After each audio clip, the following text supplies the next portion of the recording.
I was going to be facilitator this week, and who would like to be the note taker? I can do notes. And I guess I'll take care of the time. I'll keep time today. Okay, and then Kelly, you're free. You don't have to do anything today, but help. Okay, so today our agenda, we're going to review our assessment that we gave between now and the last time that we met, and kind of look at what our learning target was, discuss what students landed in relation to that learning target, and then determine any interventions that we might want to take. I can go over the learning target. So we decided to look at the standards. It's reading for informational text standard.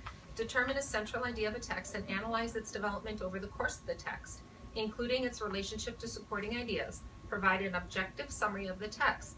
So we wanted to know if students knew the difference, first of all, between objective and subjective, and could they pull out the central or main idea of the text that we gave them. This is all in working towards an objective summary. Okay, so that was really what we wanted our students to learn.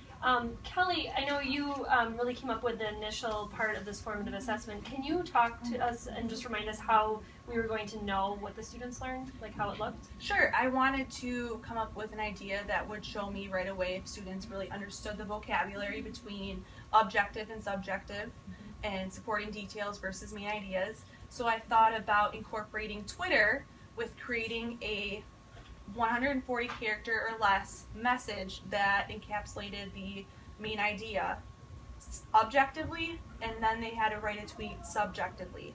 And we went through and we talked about how they could craft their message in a way that would appear on Twitter. So we talked about what hashtags are, what emojis are, and then how hashtags and emojis can create meaning. Definitely using emojis and hashtags effectively would bump a 3 up into a 4 if they use those well. Good. All right, so let's analyze the data then that we all have.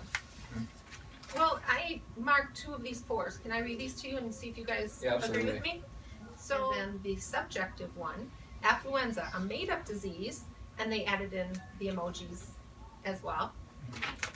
By kids who don't want to deal with their own problems and the consequences of their actions. This is my favorite. Hashtag spoiled, hashtag rich kid problem, at Ethan Couch. That's good. Do you agree those would be 4s? Yeah. Yes, definitely. I mean, part of the reason or part of the conversation last week that we had was what would move them was the emojis and hashtags, and they were effective use, so definitely was a 4. And I have actually 2 with emojis, and kind of going off of what Kelly said, and it was interesting because one of the hashtags that they wrote, the subjective one, was right on, the emojis made sense, but then when the same student kind of did the same thing for his objective one, the emojis actually made it more subjective, so then didn't meet that 4. So I've already split mine up. I had 20 students that got it, and I had 3 students that didn't.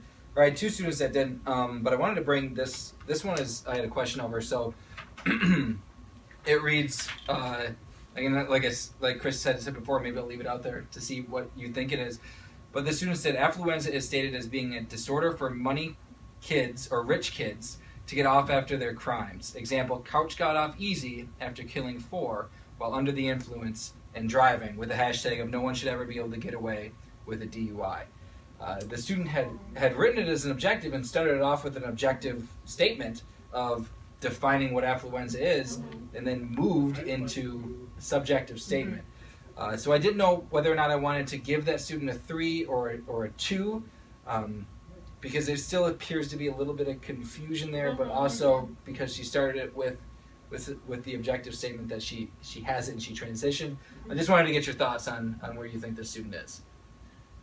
Yeah, and I think that there is some inconsistencies with her understanding of objective and subjective.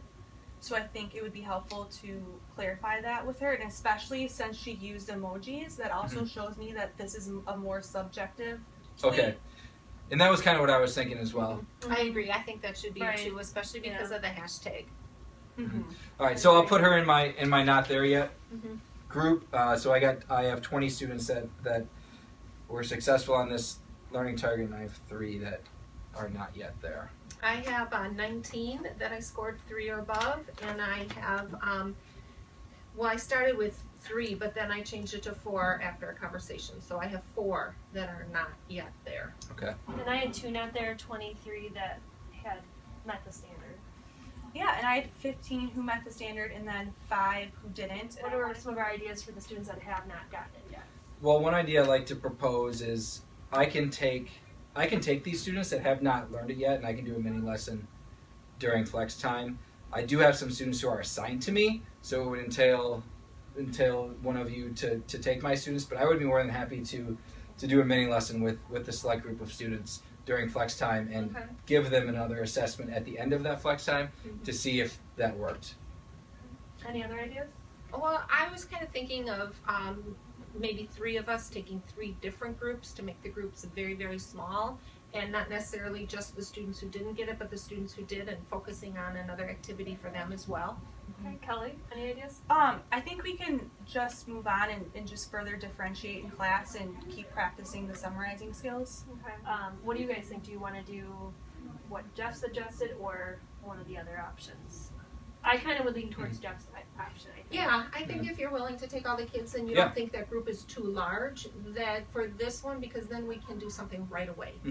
Well, it looks like there's only a couple ones, and Kelly shared the ones with me, so I know specifically who our top need students are. But everybody else appears to be pretty close, so I can create a mini lesson, I can deliver that tomorrow during flex, and I can give that tweet, and we can come back next meeting, and we can analyze to see whether or not that intervention was successful. Okay. How are we going to know if after the flex group mini lesson that the students either they have it or not quite yet again? Well, the tweet idea worked pretty well. I think that a fair common assessment for them would be to ask them to create objective and subjective tweets Okay. again at the end. Well, I think because we're intervening during flex, Okay. and because it's a small group, and we can do this tomorrow, so we can get this taken care of right away, we're good. Good. I Okay. don't think we need to I pull just them wanted to make sure. Yeah, right? Okay. Does everyone agree? I don't think No, we I need to agree. pull I them think to that's a another good group. point. Okay. I agree.